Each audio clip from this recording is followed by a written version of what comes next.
Existe um litoral no Brasil, que por décadas foi apontado como o ponto mais vulnerável de toda a costa nacional. Analistas militares do mundo inteiro olhavam para aquela faixa de areia e mar e diziam a mesma coisa: ali é onde o Brasil pode ser quebrado. E os italianos? Eles não só acreditaram nisso, eles transformaram essa crença em propaganda de guerra. Enquanto você assiste a este vídeo, eu vou te mostrar como essa arrogância custou caro, porque o Brasil estava ouvindo, o Brasil estava planejando. E quando chegou a hora de responder, a resposta veio exatamente daquela costa que todo mundo desprezava. O que você vai descobrir aqui não está nos livros de história convencionais. É a história de como um país subestimado virou o jogo usando a única arma que ninguém esperava: a própria fraqueza como isca. Antes de começar, se você curte histórias militares reais, operações secretas e reviravoltas históricas, deixa o like agora e se inscreve no canal, porque o que vem a seguir vai mudar completamente a forma como você enxerga a estratégia militar brasileira. Vamos voltar no tempo. Estamos em plena guerra moderna e o cenário global está caótico. Potências disputam influência, recursos e rotas marítimas estratégicas. O Brasil, nesse contexto, não era visto como ameaça, era visto como alvo, e havia um consenso internacional sobre onde atacar primeiro, a chamada Costa Fraca. Esse trecho de litoral, localizado entre dois estados estratégicos, tinha infraestrutura limitada, defesas aparentemente frágeis e uma geografia que, no papel, facilitava desembarques anfíbios. Relatórios militares estrangeiros circulavam com mapas, coordenadas e análises detalhadas. O termo Costa Fraca virou quase um meme nos altos escalões militares europeus. Os italianos, em especial, apostaram todas as fichas nessa narrativa. Seus analistas produziram documentos classificados afirmando que qualquer ofensiva bem-sucedida contra o Brasil deveria começar ali. A imprensa italiana, alimentada por vazamentos estratégicos, publicava manchetes ridicularizando a capacidade defensiva brasileira. Programas de rádio debatiam abertamente: por que o Brasil não reforça sua costa fraca? Era humilhação pública, era propaganda psicológica e era, acima de tudo, um erro catastrófico, porque enquanto os italianos riam, o alto comando brasileiro estava fazendo algo completamente diferente. Eles estavam deixando a costa parecer fraca, de propósito. Pensa comigo, se todo mundo acredita que você tem um ponto vulnerável, o que você faz? Você pode reforçar aquele ponto e mostrar força, ou você pode deixar o inimigo acreditar na própria arrogância enquanto prepara uma armadilha. O Brasil escolheu a segunda opção. E aqui entra a genialidade da operação. Não se tratava apenas de defesa. Era um plano de contra-ataque que usava a fraqueza como fundação para um dos golpes estratégicos mais audaciosos da guerra. Deixa eu te explicar como isso funcionou na prática. A Costa Fraca era, de fato, menos guarnecida do que outras regiões litorâneas. Mas isso não era descuido. Era camuflagem. Enquanto observadores internacionais contavam navios e soldados nas praias, o verdadeiro poder de fogo brasileiro estava sendo posicionado em locais estratégicos invisíveis: túneis subterrâneos, bases móveis camufladas na vegetação costeira e uma rede de comunicação criptografada que conectava unidades de elite espalhadas por toda a região.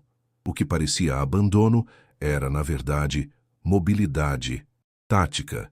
E teve mais. O Brasil investiu pesado em inteligência. Agentes infiltrados em círculos diplomáticos e militares europeus começaram a captar conversas, relatórios e até piadas sobre a Costa Fraca. Cada informação era catalogada, analisada e usada para construir um perfil completo das intenções italianas. O alto comando sabia exatamente o que os italianos pensavam, onde planejavam atacar e quando achavam que teriam vantagem. Era como jogar pôquer com as cartas do adversário viradas para cima. Agora você pode estar se perguntando: mas por que os italianos acreditaram tanto nisso? A resposta está em algo que a gente chama de viés de confirmação. Quando você quer acreditar em algo, você procura evidências que confirmem sua crença e ignora tudo que contradiz. Os italianos queriam acreditar que o Brasil era fraco naquela costa porque isso facilitava os planos deles. Cada pequeno detalhe que parecia confirmar a vulnerabilidade era ampliado. Cada sinal de que poderia haver algo, mais era descartado como paranoia. E o Brasil explorou isso até o limite. Chegou o momento crítico. Após meses de provocações italianas e tensões crescentes, ficou claro que um confronto direto era inevitável. Os italianos concentraram parte de sua frota naval em posição estratégica, claramente se preparando para uma operação de grande escala, visando, é claro, a Costa Fraca. Satélites captaram movimentação de navios. Comunicações interceptadas revelaram entusiasmo entre os comandantes italianos. Eles achavam que tinham vencido antes mesmo de atirar o primeiro tiro. Foi quando o Brasil mostrou as garras. Em uma noite sem lua, unidades de elite brasileiras iniciaram a Operação Maré Silenciosa. O nome não era coincidência. Tudo foi planejado para acontecer sem que o inimigo percebesse até ser tarde demais. Submarinos brasileiros, operando em modo de silêncio absoluto, se posicionaram nas rotas marítimas que a frota italiana usaria. Baterias costeiras móveis, escondidas em pontos elevados e, cobertas por vegetação densa, foram ativadas em sincronia perfeita. E o elemento mais devastador, drones de ataque de longo alcance, uma tecnologia que os italianos simplesmente não esperavam que o Brasil dominasse naquele nível. Às 3 horas da madrugada, a primeira onda de ataques começou. Mísseis antinávio disparados de posições costeiras acertaram 3 embarcações italianas antes mesmo que os sistemas de defesa delas pudessem reagir. Ao mesmo tempo, os submarinos brasileiros lançaram torpedos coordenados contra a retaguarda da frota, causando confusão e forçando os navios a quebrarem formação. E então vieram os drones. Dezenas deles, pequenos, rápidos e quase impossíveis de detectar no radar, atacaram pontos estratégicos, torres de comunicação, convéses de comando, sistemas de defesa aérea. Em menos de 20 minutos, a frota italiana estava em caos total, mas o golpe de misericórdia ainda estava por vir, porque enquanto os italianos tentavam se reorganizar no mar, uma segunda frente de ataque foi aberta em terra.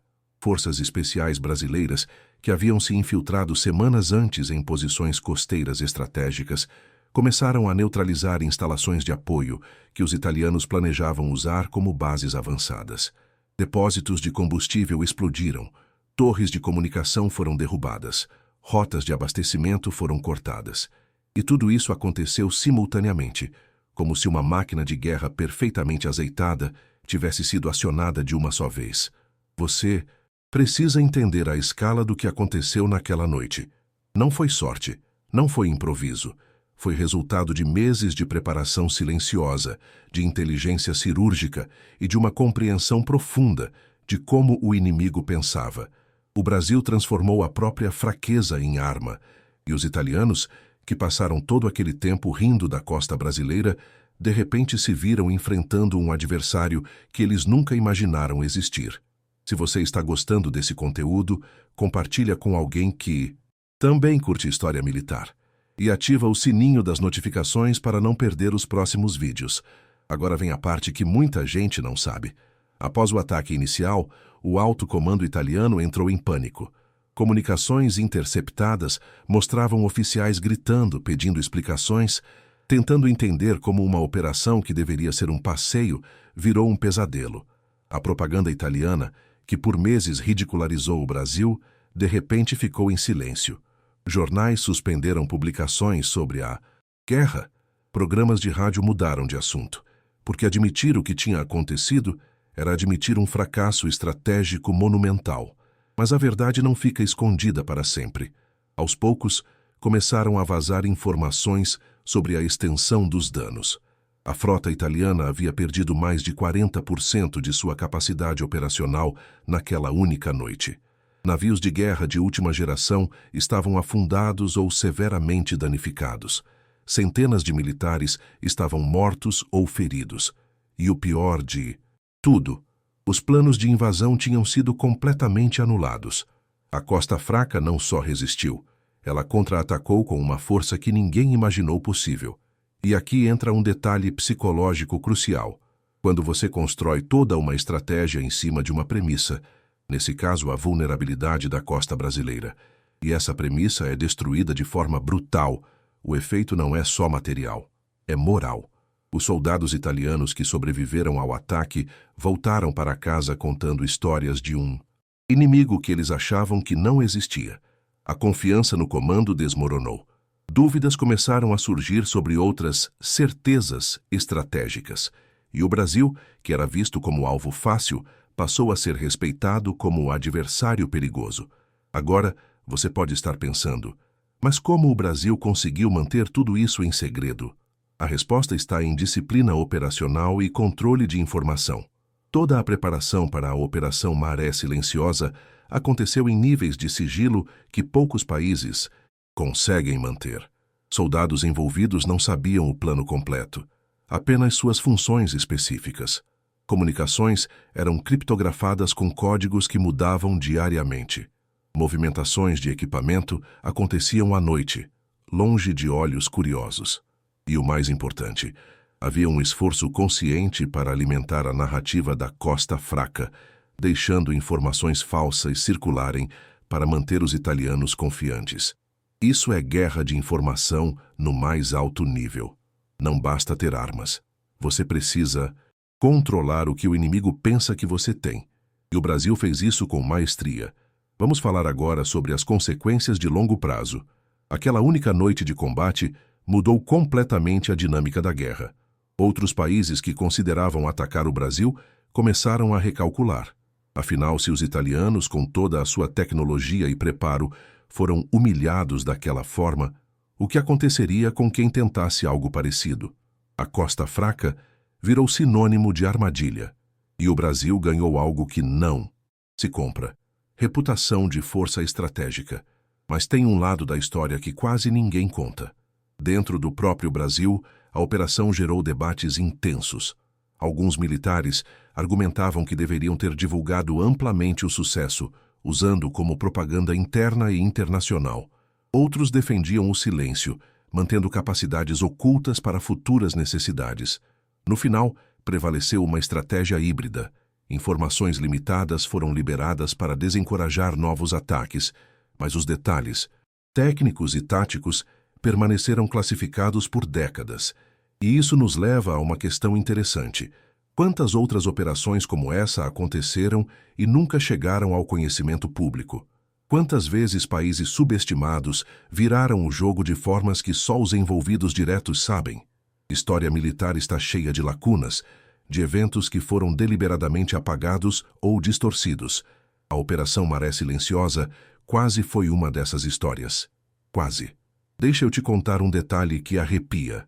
Nos anos seguintes à operação, analistas militares internacionais começaram a estudar o caso como exemplo de defesa assimétrica bem-sucedida. Artigos acadêmicos foram escritos, seminários foram organizados e oficiais de vários países viajaram ao Brasil para entender como aquilo foi possível. E sabe qual foi a resposta que eles receberam? Sorrisos educados e respostas vagas. Porque revelar os segredos seria perder a vantagem. Comenta aqui embaixo. Você acha que o Brasil deveria ter divulgado mais sobre essa operação? Ou fez bem em manter sigilo? Agora vamos mergulhar nos aspectos técnicos que fizeram a diferença. Um dos elementos-chave foi o uso de guerra eletrônica. O Brasil investiu pesado em capacidade de interferir nas comunicações inimigas sem que isso fosse detectado. Na noite do ataque, os sistemas de radar italianos começaram a apresentar falhas inexplicáveis. Sinais fantasmas apareciam e desapareciam. Comunicações entre navios falhavam em momentos críticos. Tudo isso parecia azar, mas era resultado de operações de jamming extremamente sofisticadas, conduzidas a partir de estações terrestres escondidas ao longo da costa. Outro fator foi a geografia. A tal costa fraca tinha características que, para quem sabia usar, eram vantagens incríveis. Correntes marítimas imprevisíveis dificultavam manobras navais. Formações rochosas submersas criavam zonas de navegação perigosas, e a vegetação costeira densa oferecia cobertura perfeita para posições de artilharia móvel. O Brasil não tentou mudar a geografia. Aprendeu a usá-la como aliada. E teve o fator humano. As forças especiais brasileiras que participaram da operação passaram por treinamento específico para aquele tipo de missão. Meses de simulações, estudos de caso históricos e exercícios em condições que replicavam exatamente o terreno real. Quando chegou a hora de executar, cada soldado sabia não só o que fazer, mas por que estava fazendo. Não eram apenas ordens, era compreensão tática profunda. Isso me leva a um ponto crucial.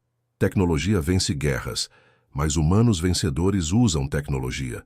Os italianos tinham equipamento de ponta, mas os brasileiros tinham algo mais valioso: clareza estratégica e adaptabilidade. Quando os planos originais encontraram resistência inesperada, unidades brasileiras improvisaram no campo sem perder coordenação. Isso só é possível quando soldados confiam uns nos outros e no comando. Vamos falar agora sobre o que aconteceu após a operação. Com a frota italiana neutralizada, o Brasil não ficou parado. Aproveitando o momentum psicológico, forças brasileiras avançaram em outras frentes, recuperando posições estratégicas que haviam sido perdidas no início do conflito. E fizeram isso com uma velocidade que pegou todos de surpresa. Porque não era mais só defesa, era contra-ofensiva coordenada. Os italianos tentaram reagir, é claro. Reforços foram enviados, novos planos foram elaborados, mas a confiança estava quebrada. Comandantes italianos agora duvidavam de suas próprias análises, e soldados no campo começavam a questionar se valeria a pena continuar lutando contra um inimigo que tinha se mostrado tão mais competente do que esperavam. Do lado brasileiro, o moral disparou. A Operação Maré Silenciosa virou lenda dentro das Forças Armadas. Soldados que participaram viraram heróis nacionais, mesmo que seus nomes não pudessem ser divulgados publicamente. E algo mais importante aconteceu. O Brasil provou para si mesmo que era capaz de enfrentar potências europeias em condições de igualdade ou superioridade. Se você está curtindo essa história, não esquece de deixar o like e se inscrever no canal. Ainda tem muito mais para contar. Agora, um aspecto que poucos analisam: o custo. Operações desse tipo são caras, muito caras.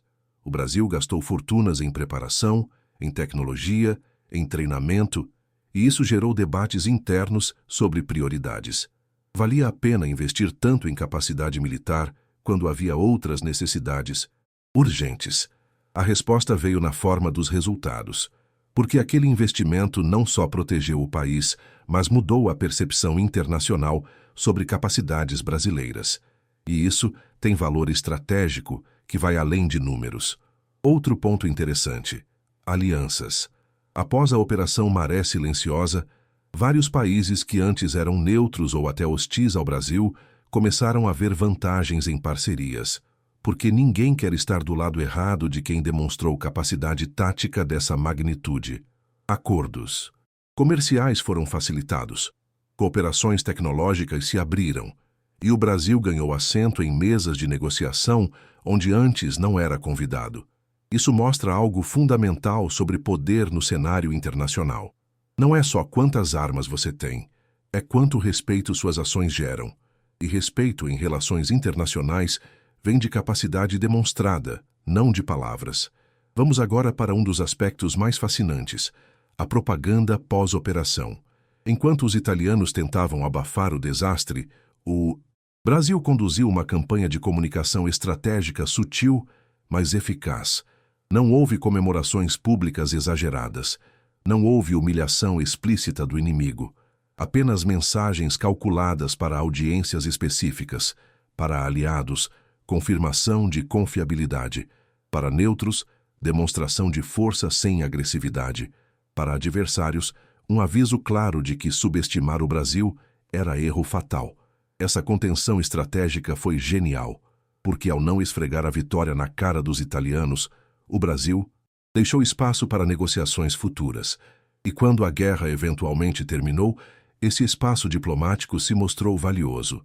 Países derrotados que foram humilhados tendem a buscar vingança. Países derrotados que foram tratados com respeito mínimo tendem a aceitar novos arranjos. Agora, algo que sempre me fascina em histórias como essa. E se tivesse dado errado? E se os italianos tivessem descoberto os planos?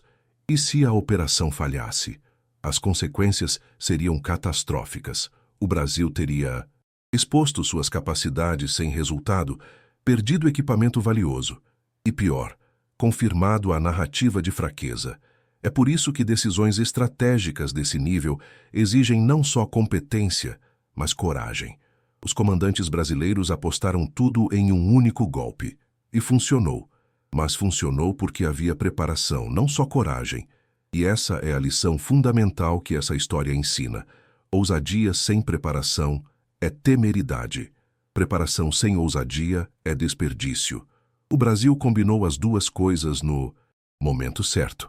Comenta aqui, qual outro país você acha que seria capaz de executar uma operação desse tipo? E por quê? Deixa eu te contar um último detalhe que fecha essa história de forma perfeita. Anos depois da guerra, um almirante italiano aposentado deu uma entrevista rara onde foi questionado sobre a costa fraca do Brasil. E sabe o que ele disse? Nós confundimos ausência de ostentação com ausência de capacidade. O Brasil nos deixou acreditar no que queríamos acreditar e pagamos caro por essa arrogância. É raro ver um comandante militar admitir erro dessa magnitude, mas ele estava certo, porque no final, a lição da costa fraca não é sobre geografia ou armamento, é sobre psicologia, percepção e a arte de usar as expectativas do inimigo contra ele mesmo. O Brasil transformou uma suposta fraqueza em armadilha mortal, e ao fazer isso, escreveu um capítulo de história militar que vai ser estudado por gerações.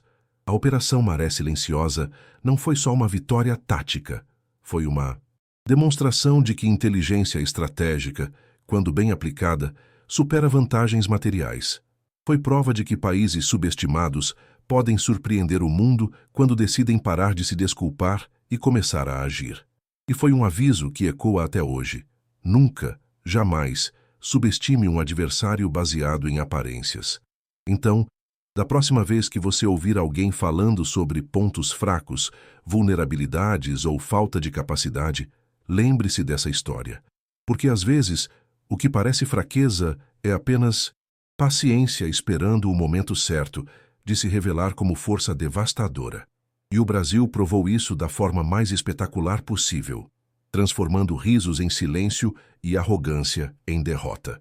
Se você chegou até aqui, você é parte dos inscritos que realmente valorizam conteúdo de qualidade.